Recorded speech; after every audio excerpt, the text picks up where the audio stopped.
In this quick tutorial, I'll show you how to recover your HelloTalk account if you've lost access or can't log in.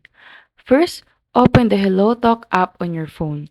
On the login screen, don't create a new account. Instead, tap Login. Now, select the login method you originally used. HelloTalk supports login by email, phone number, Apple ID, Facebook, Google, or other link accounts. Using the same method is important because it's tied to your account. If you forgot your password, tap Forget Password.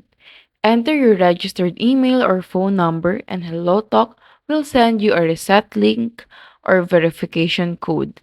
Follow the instructions to create a new password.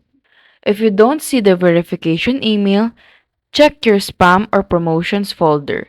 Sometimes HelloTalk emails get filtered there.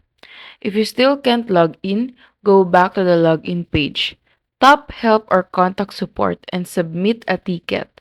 Provide your username, email, or any link phone number so the team can verify your account and help you recover it. Recap, log in using your original method, reset your password if necessary, check your email folders, and if all else fails, contact HelloTalk support. With these steps, you'll usually get your account back quickly.